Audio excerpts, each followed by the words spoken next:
Hello everyone, AmyR here with Prairie Paper and Ink, and today's card is part of Honeybee's kind of green theme week. So I started looking through my stamps and I had to do coffee theme. So I started with a piece of, this is Neenah Classic Crest Solar White 110 pound cardstock. And I am using my Tonic craft mat, and then I am sponging two different colors of green Distress Oxide inks onto this cardstock. So I am using Cracked Pistachio and Lucky Clover here. And I've heard other people getting good results using the Neenah cardstock for sponging inks. Honestly, I prefer my Bristol Smooth. I struggled with this to get as smooth of a blend. It just was a little bit more difficult for me. So I honestly, next time I'm going to do any ink sponging, I'm going to do it on Bristol. But I made this work regardless. Once I was, more than halfway through, I wasn't going back after taking the time to do all of this. So I kind of started at the top and then lightened the color at the bottom, and then I added the Lucky Clover over it. And then I pulled out this Falling Heart stencil from the 3-pack from Honeybee of the Fall Showers stencil set. And I just taped it into place with a little bit of that new purple tape everybody's raving about. So I'm just holding the stencil in place so that I can add some Glimmer paste from Nuvo over it, because there was 2 shades of green, which is why I ended up doing the 2 shades of Distress Oxide inks, because I couldn't decide what green to use. So I wanted to use both of the shimmer paste and decided to do the same sort of a thing. Start at the bottom, kind of work my way towards the top, and I started with the lighter color. This was the Peridot green. And then I'm going to use the emerald green here at the top and kind of let them blend together. So just kind of moving my little palette knife back and forth to kind of blend those 2 glitter pastes and kind of moving it down. And then as soon as I'm done, I put the lids back on the container, make sure they're firmly closed. I'm going to wipe off my palette knife. I'm going to remove the stencil. You want to clean this up immediately. I don't even, when it comes to glitter pastes of any sort, I don't even like putting them in a container of water to wait till later. I like to wash everything immediately. This stuff just, it's a pain to try and clean if it dries. So I wiped everything down, washed my stencil, it's good to go, and then set my background aside to dry.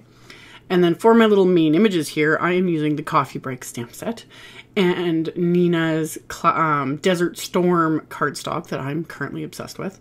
So I'm stamping the images from the Coffee Break stamp set onto the Desert Storm cardstock with a Versamark ink. And I'd use my anti-static powder tool first. And then I'm going to coat all of these images with Hero Art's white embossing powder. And then I'm going to melt this with my heat tool. So after I've got everything coated, I'm going to let my heat tool heat up for a few seconds. And then I'm going to melt all of these until they're all smooth and raised up.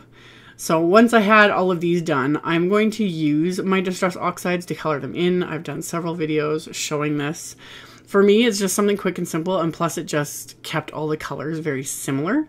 And I really do love how the oxides look on Desert Storm cardstock. So I just smush the lid of the ink pad into the ink, and then I'm just picking up that ink on the inside of the lid with my water brush and just painting it. Really simple, nothing too fancy. I used the Lucky Clover here to do the coffee cup in the center of the little wrap and on the little Frappuccino container.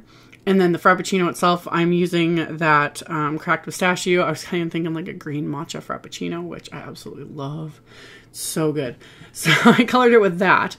And then once I had that colored in, I'm using the Vintage Photo Distress Oxide to do the little coffee wrap. I was kind of thinking, just to intensify that craft color a little bit. And then I use a tiny bit of broken china to do the lid area on the little Frappuccino container. And then to get the white, I'm just using Hero Art's Unicorn White Pigment ink. I just smushed that right onto an acrylic block and then picking that up with my water brush and painting it onto the whipped cream and the to-go cup and the lid. And then once everything's completely dry, I just gave it a few minutes to let everything completely dry. I'm going to die cut these with the coordinating dies.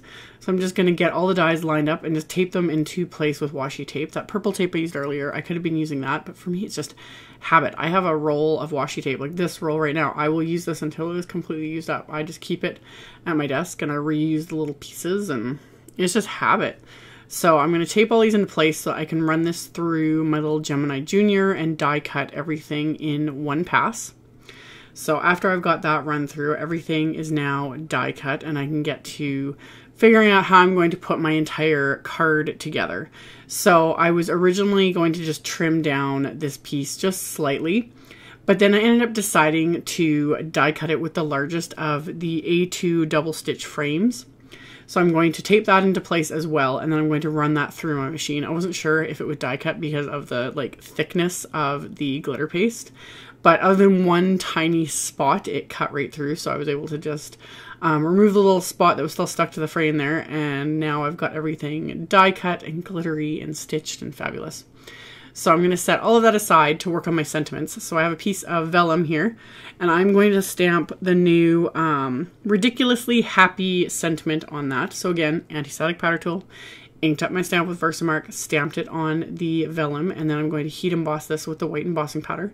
When you're heat embossing on vellum, always kind of pay attention because it melts way faster than it does on cardstock, and so it can warp and burn faster than it would on cardstock. So I melted that, set that aside, and while I had everything just sitting here and that little stamp set, I got my card base here, which is more Desert Storm cardstock, and I stamped the rest of the sentiments in that Ridiculously Happy set.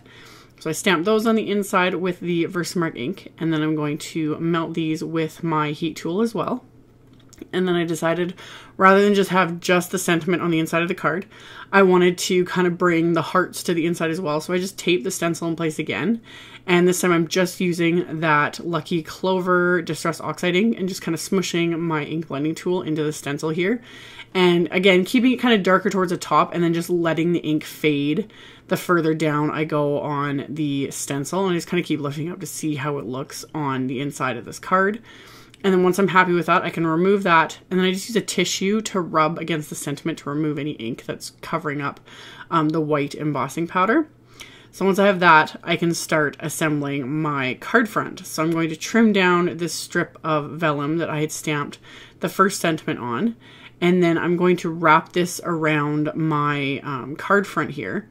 So I'm going to make sure it's lined up, and then I'm going to wrap it around my card front, and then I'm just going to use my tape runner and apply adhesive to each little flap here, and then adhere that to the back of this piece. And in the end, you're not going to see this because this is going to get adhered to my card base.